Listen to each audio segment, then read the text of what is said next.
ನಮಸ್ಕಾರ ಗೆಳೆಯರೇ, ಇವತ್ತಿಗೆ ಜಗತ್ತು ಇನ್ನು ಡಾಲರ್ನ ಹಿಡಿತದಲ್ಲಿ ಸಿಲುಕಿಕೊಂಡಿರುವಾಗ ಭಾರತದ ರೂಪಾಯಿ ನಿಧಾನವಾಗಿ ಜಾಗತಿಕ ಶಕ್ತಿಯಾಗಿ ಹೊರಹೊಮ್ಮತಾ ಇದೆ. ಈಗ ಇದಕ್ಕೆ ರಷ್ಯಾದ ಅತಿ ದೊಡ್ಡ ಬ್ಯಾಂಕ್ SBERನ ಉನ್ನತ ಅಧಿಕಾರಿಯೇ ದೃಢೀಕರಣ ನೀಡಿದ್ದಾರೆ. ರಷ್ಯಾ ಸ್ಪಷ್ಟವಾಗಿ ಹೇಳಿದೆ, ರೂಪಾಯಿ ನಮಗೆ ಬಲವಾದ ಕರೆನ್ಸಿ, ನಾವು ಇದನ್ನು ಉಳಿತಾಯಕ್ಕೂ ವ್ಯಾಪಾರಕ್ಕೂ ಬಳಸ್ತಿದ್ದೇವೆ ಮತ್ತು ಈಗ ರಷ್ಯಾದ ಜನರು ಕೂಡ ಇದನ್ನು ಬ್ಯಾಂಕಿನಲ್ಲಿ ಠೇವಣಿ ಇಡ್ತಾ ಇದ್ದಾರೆ. ಹಾಗಾದ್ರೆ ಗೆಳೆಯರೆ, ಈಗ ರೂಪಾಯಿ ಗ್ಲೋಬಲ್ ಕರೆನ್ಸಿ ಆಗ್ತಾ ಇದೆ, ಡಾಲರ್ನ ಹಿಡಿತ ಸಡಿಲವಾಗ್ತಾ ಇದೆ.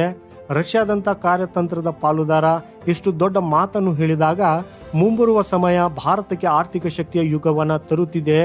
ಸೊ ಬನ್ನಿ ಗೆಳೆಯರೆ, ಒಂದು ಆರ್ಥಿಕ ಕ್ರಾಂತಿಯ ಇವತ್ತಿನ ಈ ಸಂಪೂರ್ಣ ಕಥೆಯ ಬಗ್ಗೆ ಸ್ಟಾರ್ಟ್ ಮಾಡೋಣ. ಸೊ ಅದಕ್ಕಾಗಿ ಇಂಟ್ರೆಸ್ಟಿಂಗ್ ವಿಡಿಯೋನ ಕೊನೆವರೆಗೂ ನೋಡಿ ಹಾಗೂ ನಮ್ಮ ಆಪ್ತ ಮಿತ್ರ ರಷ್ಯಾಕ್ಕಾಗಿ ವಿಡಿಯೋನ ಲೈಕ್ ಮಾಡುತ್ತಾ ಕಮೆಂಟಲ್ಲಿ ಜೈ ಭಾರತ ಜೈ ರಷ್ಯಾ ಅಂತ ಬರೆಯಿರಿ. ಸೊ ಗೆಳೆಯರೆ, ರಷ್ಯಾದ ಅತಿ ದೊಡ್ಡ ಬ್ಯಾಂಕ್ SBR ಬೋರ್ಡ್ನ ಮೊದಲ ಡೆಪ್ಯೂಟಿ ಚೇರ್ಮನ್ ಅಲೆಕ್ಸಾಂಡರ್ ವೈದಿಖಿನ್ ರಷ್ಯಾದ ಚಾನೆಲ್ RTಗೆ ಇಂಟರ್ವ್ಯೂವನ್ನ ಕೊಟ್ಟಿದ್ರು. ಅದರಲ್ಲಿ ಅವರು ರಷ್ಯಾದಲ್ಲಿ ಜನರು ಈಗ ಭಾರತೀಯ ರೂಪಾಯಿಗಳಲ್ಲಿ ವ್ಯವಹಾರ ಮಾಡ್ತಾ ಇದ್ದಾರೆ ಅಂತ ಹೇಳಿದರು.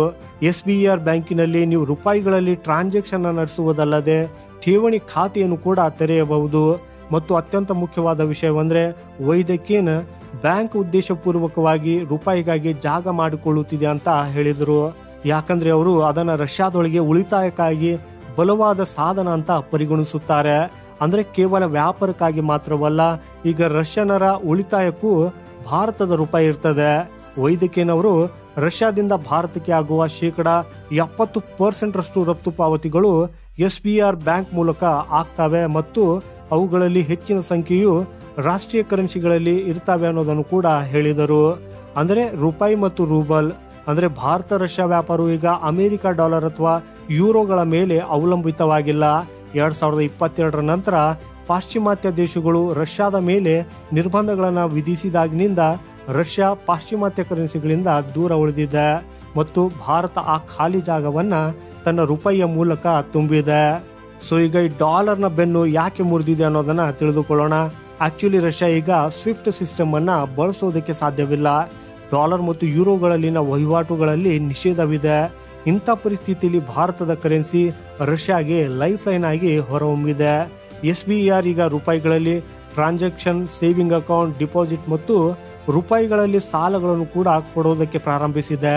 ಹಾಗೂ ಈ ಸಾಲಗಳು ರಷ್ಯಾದ ದೇಶೀಯ ಬಡ್ಡಿ ದರಗಳಿಗಿಂತ ಗಮನಾರ್ಹವಾಗಿ ಅಗ್ಗವಾಗಿವೆ. ಅಂದರೆ ಭಾರತ ರೂಪಾಯಿ ಈಗ ರಷ್ಯಾದ ಕೈಗಾರಿಕೋದ್ಯಮಿಗಳ ಜೇಬನ್ನ ಮತ್ತು ಕಾರ್ಖಾನೆಗಳನ್ನ ಎರಡನ್ನ ತಲುಪಿದೆ. ಭಾರತದಲ್ಲಿ SBRನ ಉಪಸ್ಥಿತಿಯು ಈಗ ಹೊಸ ಎತ್ತರವನ್ನ ತಲುಪಿದೆ. ದೆಹಲಿ ಮತ್ತು ಮುಂಬೈನಲ್ಲಿ ಅವರ ಕಚೇರಿಗಳಿವೆ. ಬೆಂಗಳೂರಿನಲ್ಲಿ ಕೂಡ ಅವರ IT ಸೆಂಟರ್ ಇದ್ದು ಅಲ್ಲಿ 300 ಜನರನ್ನ ನೇಮಿಸಿಕೊಳ್ಳುವ ಯೋಜನೆ ಇದೆ. ವೈದಿಖಿನ್ ಅವರೇ, ಭಾರತ ಒಂದು ಸ್ನೇಹಪರ ಮಾರುಕಟ್ಟೆ. ದೆಹಲಿ ಮತ್ತು ಮುಂಬೈ ಜನರು ಅತ್ಯಂತ ಸಕಾರಾತ್ಮಕವಾಗಿದ್ದಾರೆ.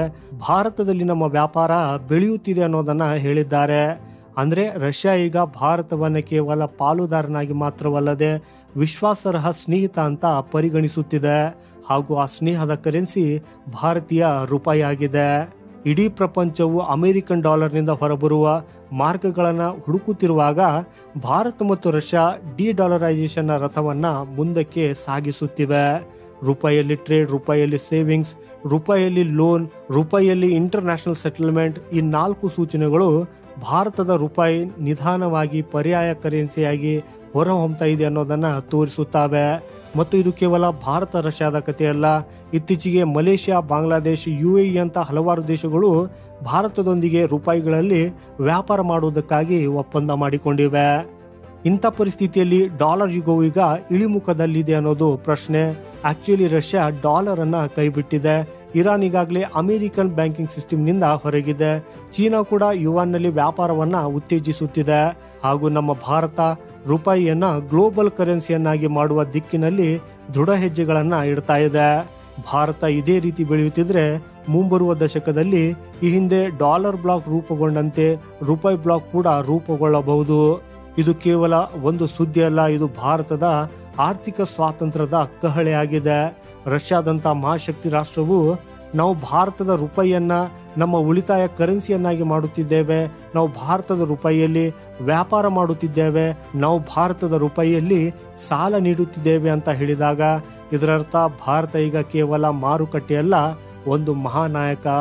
ಈಗ ಭಾರತವನ್ನ ಡಾಲರ್ನ ಗುಲಾಮಗಿರಿಯಿಂದ ಸಂಪೂರ್ಣವಾಗಿ ಮುಕ್ತಗೊಳಿಸುವ ಸಮಯ.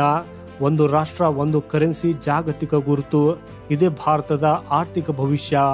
ಸೊ ಗೆಳೆಯರೆ, ಭಾರತದ ರೂಪಾಯಿ ನಿಜವಾಗಿಯೂ ಗ್ಲೋಬಲ್ ಕರೆನ್ಸಿ ಆಗಬಹುದೇ? ಹೌದು ಅಥವಾ ಇಲ್ಲ ಅನ್ನೋದನ್ನ ಕಮೆಂಟ್ ಮಾಡುವ ಮೂಲಕ ಖಂಡಿತ ತಿಳಿಸಿ.